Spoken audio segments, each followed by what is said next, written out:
Hi மக்களே, வணக்கம். இன்றைக்கி ரேஷனில் போடுற துவரம்பருப்பு நிறைய நேரம் நம்ம வாங்க மாட்டோம். நம்ம மாமூலாக இருக்கிற ரேஷன் துவரம்பருப்பை விட இது கொஞ்சம் வித்தியாசமாகவே இருக்கும். இந்த பருப்பு ஒரு டைமில் ஒரிஜினல் துவரம்பருப்பு போடுவாங்க, ஒரு டைம் இது மைசூர் பருப்பு மாதிரியே இருக்குங்க. ஆனால் சாம்பார் வச்சோம்னா நம்மளுக்கு அந்த துவரம்பருப்பு டேஸ்ட்டு வராது. இருந்தாலும் இதுலேயும் சில பேர் வைப்பாங்க. நிறைய பேர் ரேஷன்லேயே வாங்காமல் விட்டுருவாங்க.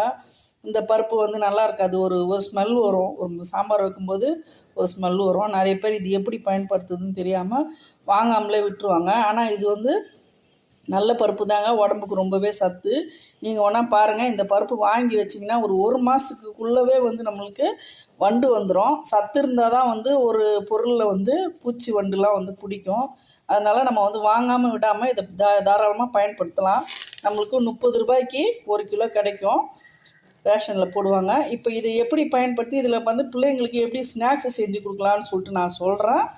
இப்போ நான் இந்த துவரம்பருப்பில் ஒரு டம்ளர், இந்த டம்ளரில் 1 டம்ளர் அளவு நான் எடுத்துக்க போகிறேன். நான் என்ன செய்ய போகிறேன்னு சொல்கிறேன். டவுட்டாக இருக்குங்களா? இவ்வளோ நேரம் ஒன்றும் சொல்லாமல் இருக்கேனா?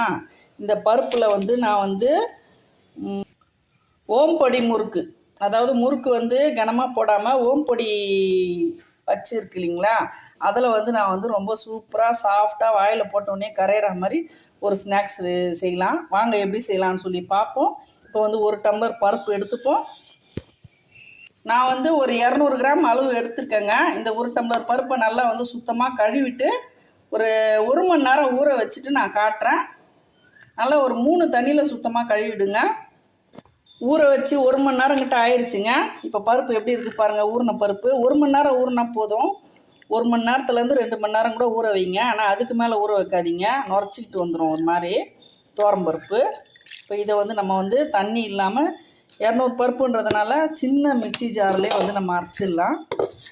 ஒரு ஜாரில் தண்ணி இல்லாமல் வடிய வச்சுட்டு இதை இதில் ஜாரில் போடுறேன். ஒரு 5 நிமிஷம் ஒரு ஜல்லடையில் நல்லா வடிகட்டிடுங்க தண்ணி இல்லாமல். இப்போ இதுக்கு கூட என்னெல்லாம் போட்டு அரைக்கலாம்னு சொல்லி பார்ப்போம். ஒரு மிக்சி ஜாரில் நான் 200 பருப்புக்கு ஒரு 3 காஞ்ச மிளகாய் எடுத்துருக்கேங்க. நீங்கள் நீட்டு மிளகா இருந்துச்சுன்னா 4 மிளகா எடுத்துங்க, இது கொஞ்சம் நல்லா காரமாகவே இருக்கும். அடுத்து ஒரு 1/2 டீஸ்பூன் சீரகம் போட்டுக்கிட்டேன். இதில் பெருங்காயமும் சால்ட்டும் ஒரு 1/2 டீஸ்பூன் எடுத்துருக்கேன், இதையும் போட்டுக்கலாம். முதல்ல இதை குறைப்பாக ஒரு ஓட்டிடலாம்.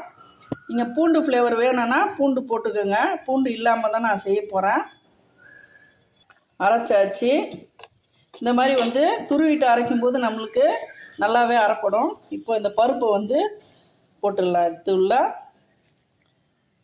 ஒரே ஷிஃப்டாக போட முடியாது, இது 200 கிராம்ன்றதுனால 2 வாட்டியாக போட்டுக்கலாம். 100 கிராமாக போட்டுக்கலாம். நீங்கள் கொஞ்சமாக கூட ஒரு நேரத்துக்கு சாப்பிட்ற அளவுக்கு ஒரு தட்டு நிறைய கூட கிடைக்குங்க. பாருங்கள் 200 கிராமுக்கு எவ்வளோ வரப்போகுது பாருங்கள். இப்போ இதை நைஸாக அரைச்சிட்டு வந்துடலாம்.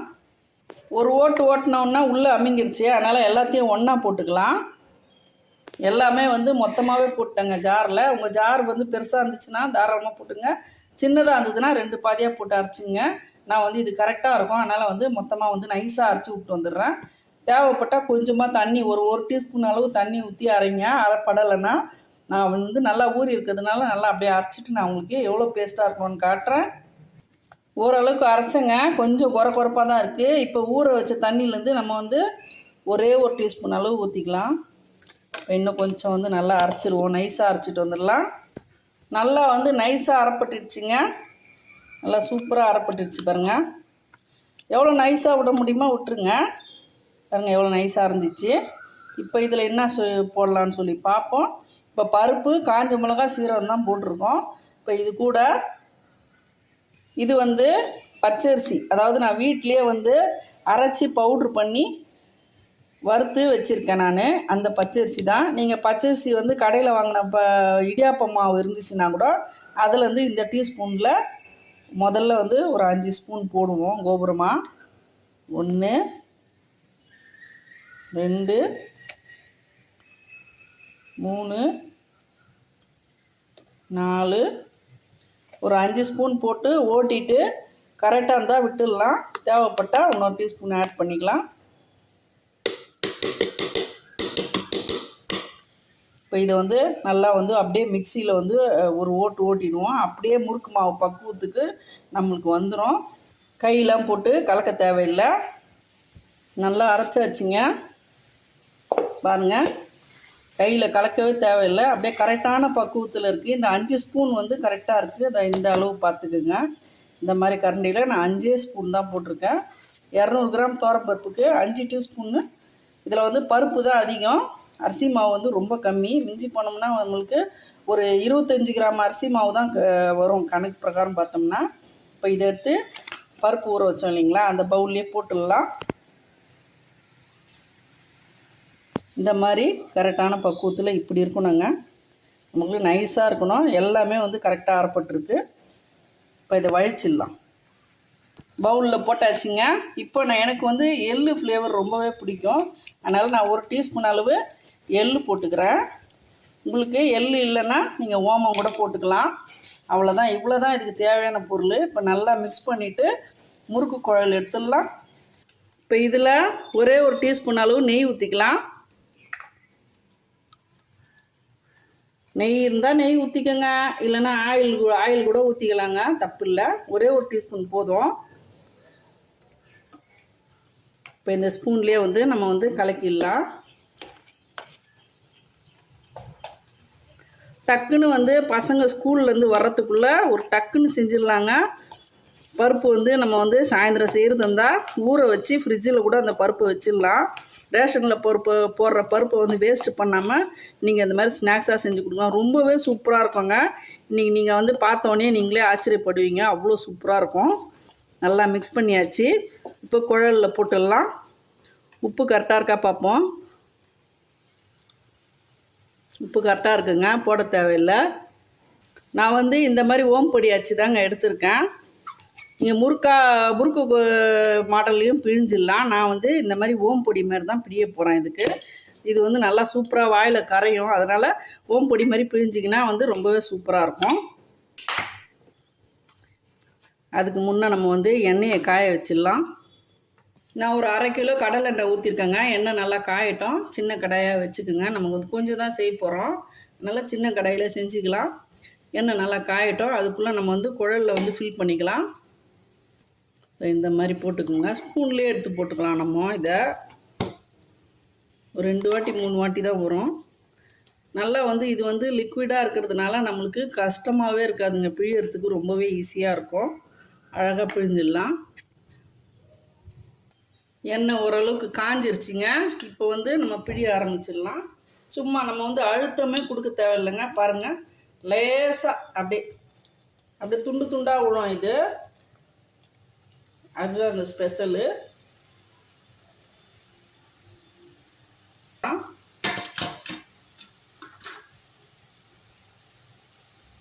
உடனே கரண்டி போடாதீங்க. ஒரு 5 நிமிஷம் விட்டுருங்க. அதுவே பொரிஞ்சு மேலே வரும். அப்படியே லேசாக வந்து கொஞ்சம் நுர அடங்கின பிறகு நம்ம வந்து கரண்டி போடலாம். கொஞ்சம் நுர அடங்கிடுச்சு, ஒன்றுமே ஆகாது, தைரியமாக போடலாம். பாருங்கள், சூப்பராக வந்து அப்படியே திருப்பி விட்டுடலாம்.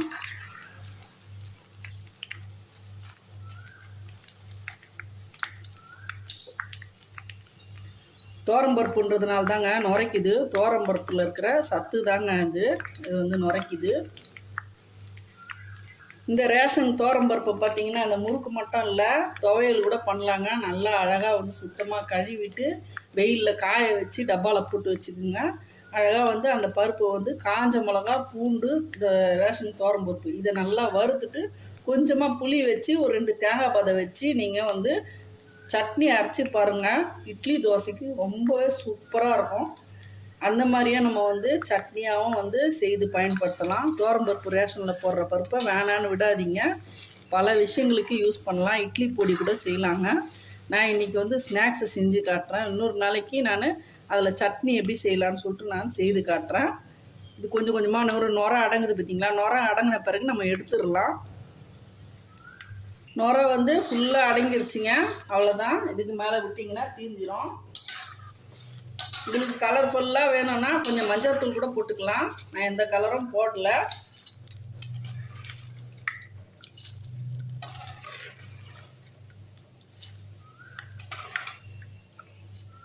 அப்படியே லைட் வெயிட்டாக இருக்கணுங்க. அதில் முறுக்கு நல்லா வருது, பக்குவமாக வந்திருக்குன்னா அதுக்கு நம்ம வந்து எடுக்கும்போதே வந்து முறுக்கு வந்து லைட் வெயிட்டாக இருக்கணும், வெயிட்டாக இருக்கக்கூடாது. வெயிட்டாக இருந்துச்சுன்னா அந்த முறுக்கு வந்து நம்மளுக்கு கடக்கு முடக்குன்னு சாப்பிட முடியாது.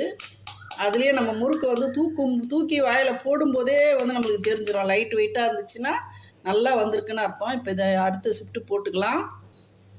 தீயை வந்து கொஞ்சம் குறைச்சி வச்சுருங்க, ஹீட் ஆகிருக்கும்.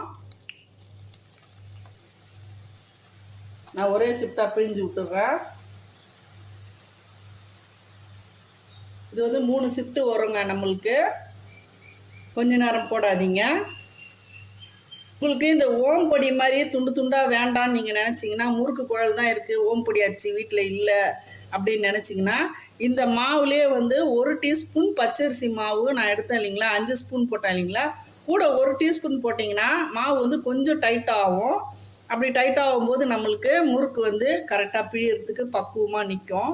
நான் ஓம் பொடிக்காகவே வந்து நான் கொஞ்சம் லூஸாகவே தான் மாவு வந்து பேட்டர் ரெடி பண்ணியிருக்கேன். அதனால தான் வந்து ஓம் பொடி நல்லா ஈஸியாக அப்படி தொட்டு வைக்கும்போது ப்ரெஸ் பண்ணுறதுக்கு முன்னே வந்து அப்படியே கொட்டுது, சூப்பராக இருக்குது. பிழியறதுக்கும் நம்மளுக்கு கை வலிக்காதுங்க. வயசானவங்க கூட இந்த டிஷ்ஷை செய்யலாம். கரெக்டாக 3 ஷிஃப்ட்டு வந்திருக்குங்க. இந்த இன்னும் ஒரு குழல் ரெடியாக இருக்குது, காலி ஆயிடுச்சு. இப்போ 3 ஷிஃப்ட்டு நம்மளுக்கு வரும். எவ்வளோ 200 கிராமுக்கு எவ்வளோ முறுக்கு வருதுன்னு பார்ப்போம். ஒரு 3 நிமிஷம் அப்படியே விட்டுருங்க. 3 நிமிஷம் கழித்து பரட்டி விடுங்க. அப்போ தான் வந்து நம்மளுக்கு உடையாமல் நொறுங்காமல் இருக்கும். நொறுங்காது, தைரியமாக வந்து நீங்கள் கரண்டி போடலாம். எண்ணெய் வந்து கொஞ்சமாக ஊற்றிருக்கு. நிறைய எண்ணெயில் போடும்போது நம்மளுக்கு ஒரு 3 ஷிஃப்ட்டை வந்து ஒரே ஈடாக கூட நம்ம பிழிஞ்சு விட்டுடலாம். நான் கொஞ்சம் சின்ன கடாயில் கொஞ்சமாக செய்து காமிச்சிருக்கிறேன் உங்களுக்கு. இந்த மாதம் நீங்கள் ரேஷன் வாங்கினீங்கன்னா ஒரு 1/2 கிலோ பருப்பில் உடனடியாக செய்து பாருங்கள். கண்டிப்பாக வந்து அடிக்கடிக்கு மாதம் முறுக்கு மட்டும்தான் செய்வீங்க, வேறு எதுவும் செய்ய மாட்டீங்க.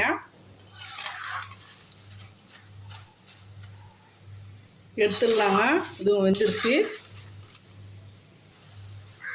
ஒரே விட எல்லாத்தையும் பிஞ்சிடலாம்.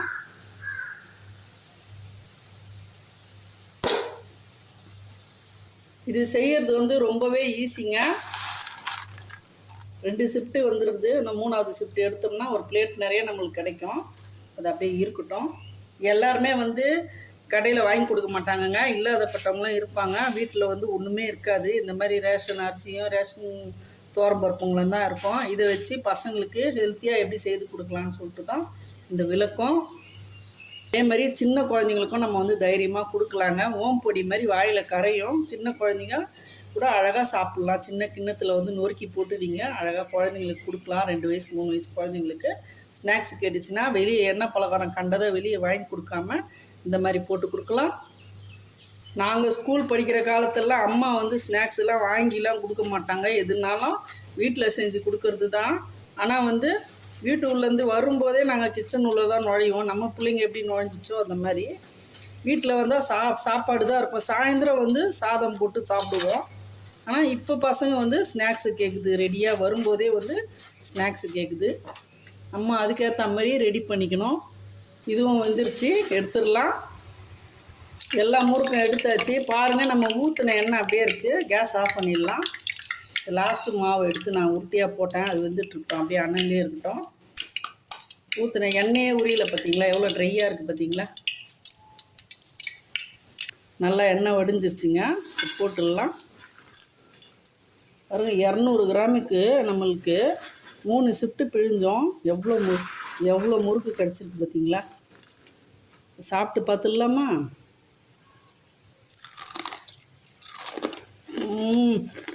வேறு லெவலுங்க, செம்ம டேஸ்ட்டாக இருக்குதுங்க. இன்னொன்று ரொம்ப அருமையாக இருக்குது. அப்படியே இஷ்டமாக சாப்பிடுவாங்க பசங்க. டேஸ்ட் அருமையாக இருக்குது. நம்ம வந்து ஓம் பொடி கடையில் வாங்கினோம்னா வந்து எப்படி வந்து வாயில் போட்டால் கரையுமோ டேஸ்ட்டு வந்து அவங்க வந்து டால்டாலாம் நிறைய போட்டால் தான் வந்து நம்மளுக்கு வந்து வாயில் கரையிற மாதிரி பக்குவத்தில் வரும். இந்த ரேஷன் துவரம்பருப்பில் செய்திங்கன்னா நீங்கள் எதுவுமே போட்டதில்ல, ஒரே ஒரு டீஸ்பூன் நெய் ஊற்றினா போதும். நெய்யோ எண்ணெயோ எது வேணாலும் ஊற்றலாம். பாருங்கள் எப்படி நொறுங்குது பாருங்கள். லேசாக ஒரு கையில் 2 கையில் கூட வேணாம். அது பாருங்கள் எவ்வளோ ஈஸியாக நொறுங்குது பார்த்தீங்களா. அதே மாதிரி 2-3 நாளாலாம் அப்படியே காற்று போகாமல் நம்ம ஒரு டிஷ்யூ பேப்பர் மேலே மூடி வச்சு அழகாக டப்பாவில் போட்டு பசங்களுக்கு ஒரு 2-3 நாளைக்கு கொடுக்கலாங்க. ஒரு 200 பருப்பு இருந்தால் போதும். ஒரு 1/2 கிலோ முறுக்கு கிட்ட கிடச்சிருக்குங்க நம்மளுக்கு, ஓம்பொடி முறுக்கு. கண்டிப்பாக இந்த வீடியோ உங்களுக்கு ரொம்ப பயனுள்ளதாக இருந்துச்சுன்னா ஒரு லைக் கொடுத்துருங்க. என்னுடைய வீடியோவுக்கு வந்து என்னுடைய சேனலுக்கு நீங்கள் எல்லோரும் ரொம்ப சப்போர்ட்டாக இருக்கீங்க. எனக்கு ரொம்பவே வந்து அதுக்கு நன்றி சொல்கிறேன் நான். முடிஞ்சால் உங்கள் ஃப்ரெண்ட்ஸ் அண்ட் ரிலேஷனுக்கு வந்து இந்த வீடியோ வந்து என்னுடைய வீடியோக்களை வந்து நீங்கள் ஷேர் பண்ணுங்கள். அது எனக்கு ரொம்பவே வந்து உதவியாக இருக்கும். வீடியோ பிடிச்சா லைக் பண்ணுங்கள், ஷேர் பண்ணுங்கள், சப்ஸ்கிரைப் பண்ண மறக்காதீங்க. தேங்க்யூ மக்களே.